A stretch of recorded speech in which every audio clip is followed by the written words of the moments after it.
Bunnymon watches Bunnymon videos. Okay, top 10 video game mysteries and discoveries of 2022 for all the gamers out there.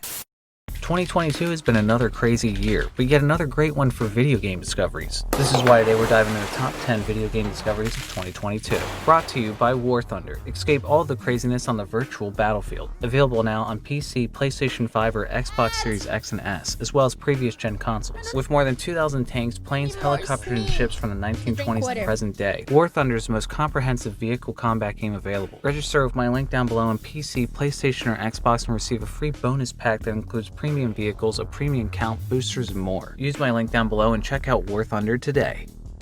Halo Infinite. Halo Infinite came out in December of last year as the long-awaited next-gen installment in Bungie's popular first-person shooter franchise. Players everywhere like myself were excited to play the game cooperatively with a friend, just as every Halo has ever allowed before. So the title of the video is Game Mysteries and Discoveries. Okay, let's see. Was released and ended up being the first Halo ever not to come fully ready with any co-op at all, which was honestly bold, considering it's been a staple of the series. And plus, fans were promised that every future Halo installment will include even local on-the-couch co-op after backlash following Halo 5's release without the feature. Although that one at least had online co-op. Though online co-op was finally added to the game in the winter update in November, developer 343 crushed everyone when it announced plans to add split-screen co-op to the game were cancelled in favor of allocating more resources elsewhere. What? However, Zenny IC on Twitter discovered by loading a campaign save while another friend is online, starting the mission, then joining their online friend's party as soon as the game says it's loading the map. You could then leave the party, connect a second controller profile, start the match, and suddenly, you would be loaded in the campaign with split screen. So they actually had split screen. No freaking way! Second Master Chief, revealing that local co-op is still in the game after all, making it all the more baffling why they would choose to cancel the local co-op in the first place. Sure, it's a bit glitchy, but it works. It's just a huge pain in the ass to get to every time. 343 seriously thought they could deny us of local co-op. Well, we found it, so take that. Seriously, what the f were these guys thinking? 343, please make this an official feature in the game. So mean. They had the feature and didn't even Silent use it. Assassin. Thanks to KickHuz for submitting this discovery on the Oddheader Discord. Silent Assassin is the second installment in the Hitman series released in 2002 by Danish developer IO Interactive. The game is much more stealth-oriented than the previous installment, though it appears one of the developers was quite stealthy themselves considering a new discovery was found for the first time this year. As KickHuz noticed on the mission St. Petersburg Revisited, there appeared to be some sort of red text and an image on the wall in the distance, but that it would disappear as soon as they moved closer to investigate what it might say. Seeing this, I immediately asked my friend and hacker Slippy Slides to investigate it, and he was able to hack the game to force the mystery graffiti to stay put when the player was up close, and managed to find for the first time 2 decades after the game's release that the text read "Death to the Legal Department," accompanied by a drawing of a skull. The message also says "Ov ov ov," which doesn't seem to mean anything in Danish as far as Google Translate can tell me. Not sure why the developers had a bone to pick with the legal department, though it does appear they were forced by the legal team to remove something. Whatever it is, it's a shame it ended up removed from the game, though it must have been pretty awesome if they wanted to wish death on the legal department over it. Jeez. Whole death in the game. Sanitarium. Thanks to Hejime the Fool, the Easter egg archive, for submitting the discovery on the Oddheader Discord. Cool. Sanitarium is a psychological horror point-and-click adventure and one of my favorite games ever. Released in 1998 for Windows, cool. Sanitarium opens on a man who makes a phone call claiming he's found the answer before driving off a cliff and awakening in an asylum with no idea who he is or why he's there. While Sanitarium is full of disturbing mysteries, One Short Eye revealed a new discovery in the game that appears to completely defy explanation, as One Short Eye revealed an Easter egg that was found for the first time in 23 years when support was recently made to run the game on the Scum VM emulator, allowing the game to be played on a new array of platforms. As when the player gets to Chapter 7, the Morgan Cemetery, if you were to walk up to some trees and press control and This looks like one of the most disturbing games I've ever seen in my life. Just the way the people are moving and reacting. And the whole environment, it looks so disturbing. Which is a button combo never normally used in the game. A dancing spork with a face jumps out to perform for you, I guess? The fork? I'm completely at a loss here. Clicking on Sporky triggers a few of the protagonist's standard responses, but clicking on it a few more times reveals the line, "Burn, baby, burn." which doesn't seem to be a normal line in the game, and it's speculated by some like one short eye to be recorded by an entirely different voice actor. But I think my voice would sound different too if I happened upon an anthropomorphic spork getting down with itself. No other dancing sporks have ever been found in the game, as one would probably assume. Out of all the disturbing and crazy things that the protagonist sees in this game, Dude, what is this game, man?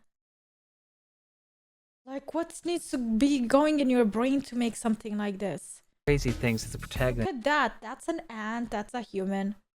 There's Earth. There's a camera pointing at them. sees in this game. Sporky here may just take the cake for weirdest of them all. Titanfall 2.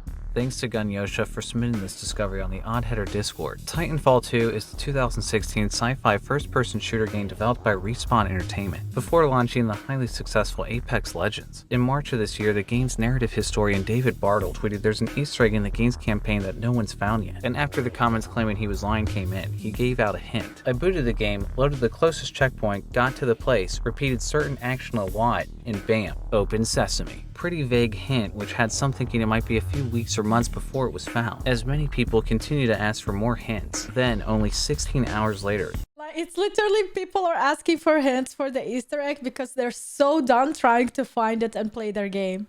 Next tweeted that by doing the time swap maneuver 88 times outside this door, they got it to open and found a zombie dude doing the splits across some tables. Well, it turns out time swapping 88 times outside this door is a reference to the DeLorean having to hit 88 miles per hour to jump time in Back to the Future. And this dude here is a reference to the 1994 sci-fi Jean-Claude Van Damme film Time Cop, where he does the splits in this classic scene to avoid being electrocuted when being ambushed in his own home. Jean-Claude Van Damme doing the splits was actually a signature move of the martial artist, which as you can see, he looked pretty Van Damme good when doing it. Unlike this guy, who's certainly seen better days.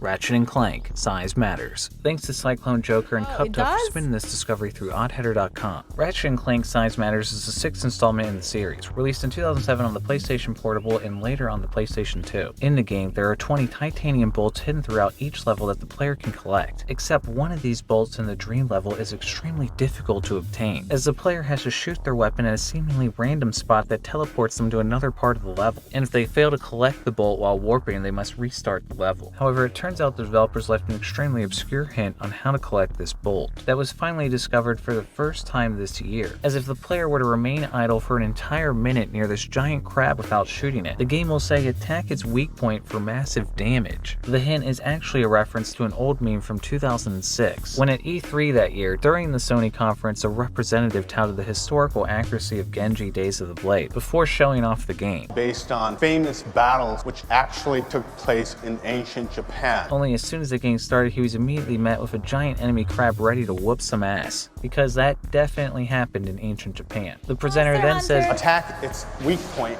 for massive damage. Which is exactly the same as his newfound Ratchet and Clank hint. Well, that could have been more helpful, and the joke would have been more relevant too if it didn't take 15 years to figure it out. 15 years later, and this guy's still not living this down. Attack its weak point for massive damage.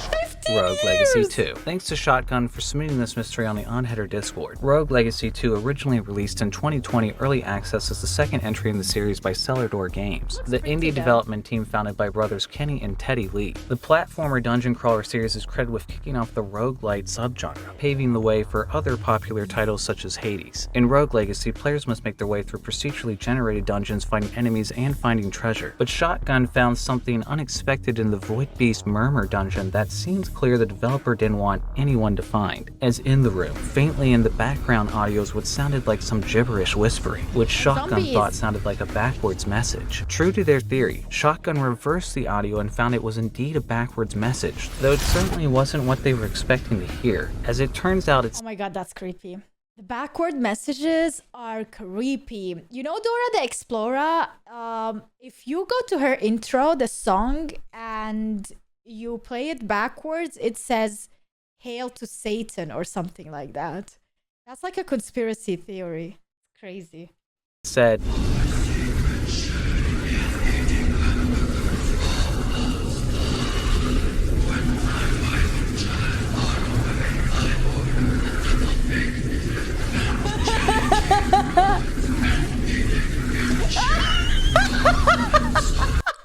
No way!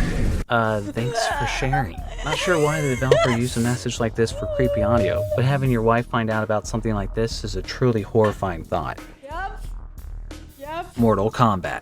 Deception. Thanks to Winking Crash for submitting this discovery to me on onheader.com. 2004's Mortal Kombat Deception is the 6th main installment in Midway's famous fighting franchise, released on the PlayStation 2, Xbox, and GameCube. Series co-creator Ed Boon said he wanted to make the game unpredictable. Though hacker Ermacher made a recent discovery, I doubt Boon himself ever predicted anyone to find in the year 2022. As Ermacher discovered just this year, 18 years after the game's release, a lost stage in the code called Catacombs, spelled with a K of course, was able to be restored and shown off here. The catacombs appear to be a stone temple atop a snow-capped mountain, with a reflective floor flickering as disembodied moans add an ambience to the environment. Creepy, with a capital K of course. Even more capital K creepy is what Ermacher found along with the level, as when Capital K.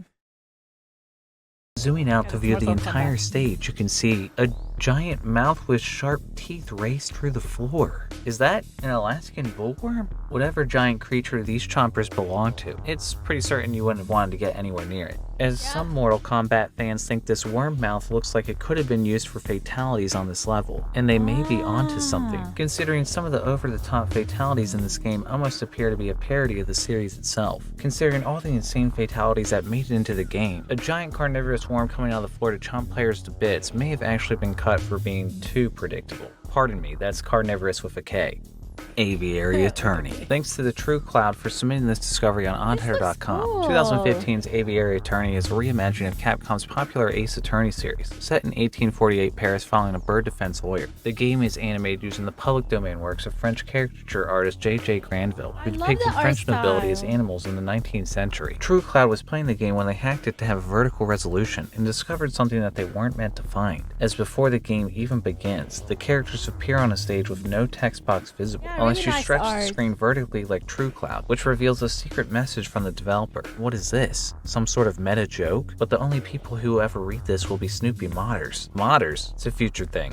You wouldn't understand. Well, apparently the future is now, and we're pretty Snoopy. Although modders might have been a foreign concept to 1848 Parisian animals, they were correct about a modder finding the message in the future, 7 years after the game's release. In true Aviary Attorney fashion, you just need a bird's eye view of the game to find it. Attacking Sagetta 2. Thanks to A1R Bob Will Never Die, Petrosky, Shopmations, Console Action, and Something Man for submitting these discoveries on the OnHeader Discord. Attacking Sagetta 2 is a game I previously covered in my 7 most mysterious video games video that's so bewildering and seemingly broken that no one has ever managed to beat the first level. The game's intense trailer depicts robots sent to Earth to fight crime enslaving humans. So nobody beat the first level of the game? And turning them evil. Yet the game looks like this. Hints on the developer's website also imply there's more to the game than meets the eye. But when I covered the game back in February, not one of the game's 15 trophies had ever been obtained by any player since the game first appeared in the PlayStation Store in 2016. That is, No way. until this year, when A1R let me know they finally beat the Maze minigame right after my video was published, which they did on PS5 with the help of a map created by their friend Lazy, and their co-player Rudy called Oh my god. the help of a map That's the map? created by their That's where you start and you have to go through all of this to find the way?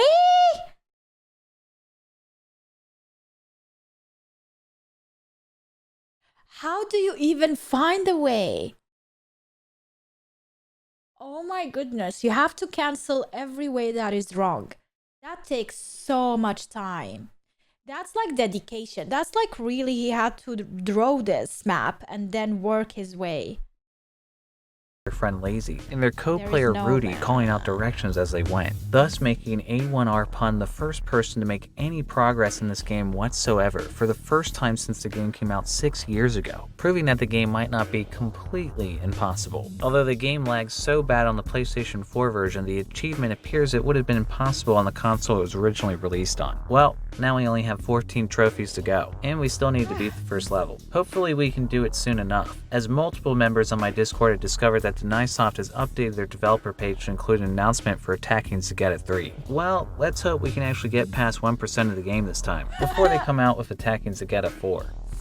Brother, coming coming up with another game. Nobody even beat the first level of their third game. Metal Gear Solid 3 Snake Eater. 2004's Metal Gear Solid 3 Snake Eater is considered by many fans the best in the influential stealth series, and one of the greatest works of game director Hideo Kojima, which means it also has an endless stream of bizarre moments, such as when for some reason at a point in the game you climb a ladder. I always somehow managed to make my booty visible in stealth games. Like, I don't know how to hide.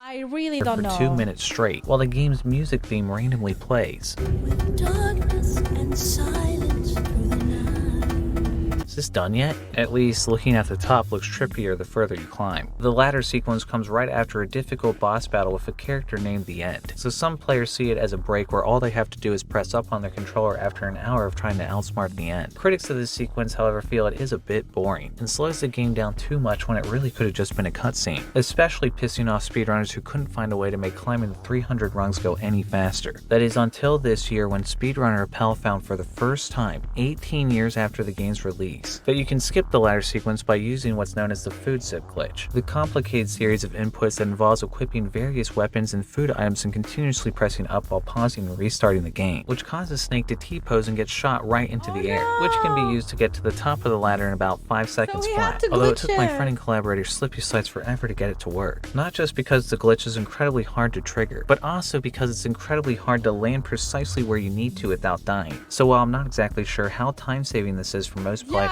it's still a hell of a lot more satisfying that after 18 years, we finally have a way up this ladder than just holding up for 2 minutes straight.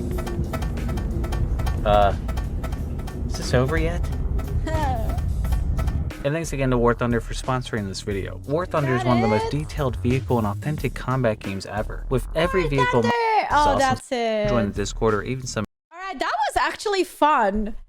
I didn't know about any of these games. I really love the style of this game, the art style. It's really incredible, and I've never seen more disturbing game than this one in my life. Like, this looks so cool. I wish they can renew a game like this that we can play today. I love how disturbing it looks.